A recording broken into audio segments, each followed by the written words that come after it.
The Ukraine forms the southwest corner of Russia. Through it flows the fourth largest river in Europe, the Dnieper. This river holds one of the greatest engineering accomplishments in the world. On our way to the famous Lenin Dam, we pass quaint Ukrainian villages. In the Ukraine, we find a healthy, robust type of people. They are happy and active. They are great lovers of music and the dance. And at the least provocation, you will find groups that are gathering to sing to the accompaniment of their native bailarakas and to dance to the rhythms of their own folk songs.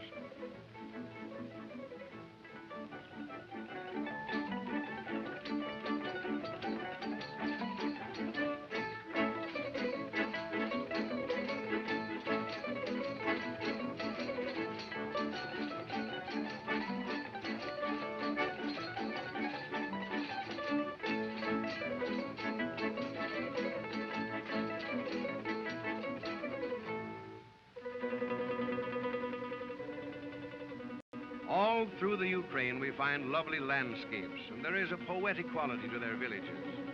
Neat little thatched huts are kept clean with whitewashed walls and gardens of sweet-smelling flowers. There is something about the people here that resembles the smooth-flowing river on its way to the sea. Quiet and peaceful, but determined.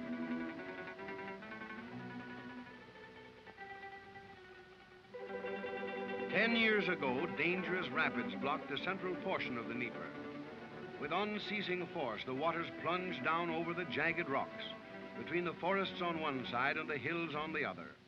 The famous writer Gogol described its beauties almost a century ago.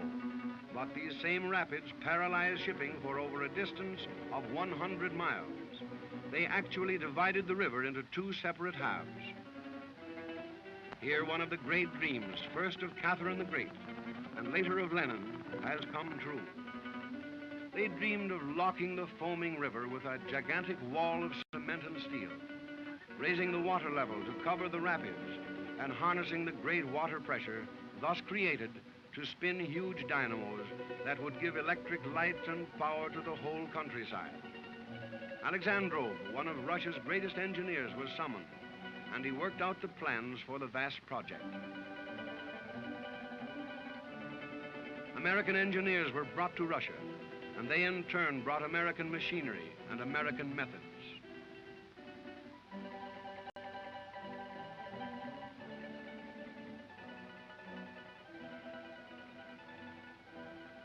Great masses of rock were blown from the mountainsides. Thousands of tons of sand were sucked up by dredges from the river bottoms.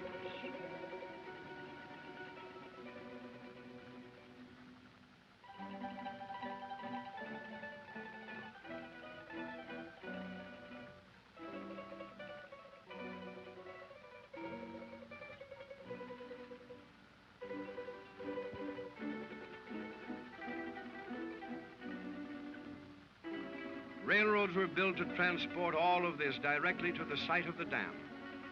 Tens of thousands of Russians worked and swarmed like ants, and slowly but surely, the dam began to take form.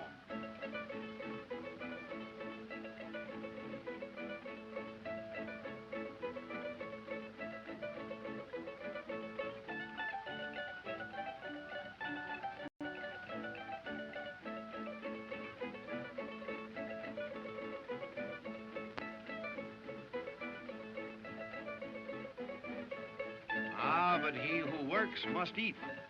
Here again, American methods came into play. Spacious mess halls were constructed. In the kitchens, the most modern American equipment enabled them to feed 10,000 workers at a time. Now, those who scoffed at this audacious dream not only enjoy electric lights instead of tapers, but they see riverboats plying from the Black Sea the full length of the river. For in addition to the dam, locks raise and lower the ships with their rich cargoes of oil, fruits, and grain in 3 great steps from one level to the other. Now, on the left bank of the river has been formed a great industrial combine utilizing the power created by the dam. At Donay's Basin, we find the headquarters of the American engineers. At this point, there are vast deposits of coal and iron, rock salt, and manganese. These men gave not only their advice, but their vast store of knowledge gained through experience and their time. For years, they worked shoulder to shoulder with the Russians to develop these natural resources.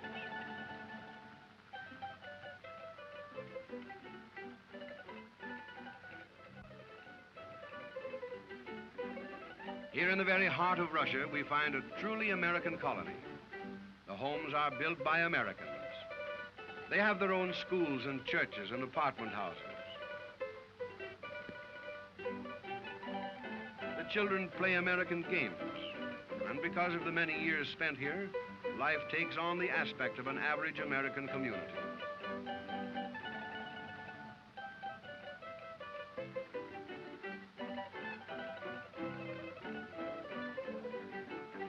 Healthy, robust children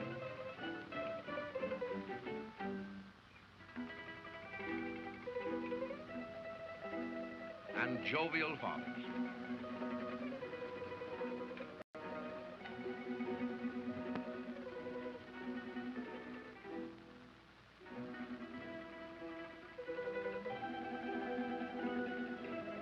But we leave again. Now we are leaving for Kharkov, situated on the northern border of the Ukraine. The Ukraine itself is the most densely populated state in Russia, 1/5 of its entire population being within these borders. And Kharkov is the largest city. It is a metropolis not only of the Ukraine, but of Russia.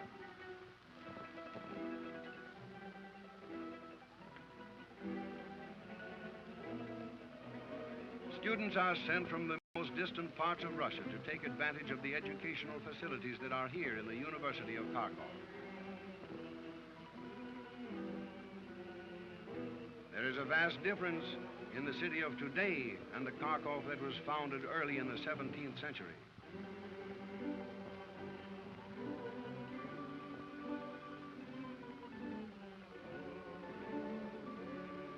Today, the buildings are constructed to give the dwellers and workers all the benefits of sunshine and fresh air.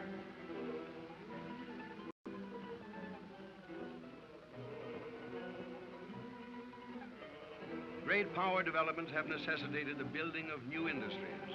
For example, in this huge electrical factory, the largest in all Russia, thousands of motors, coils, and other much-needed electrical equipment is being constructed and turned out by skilled workers taught by American engineers.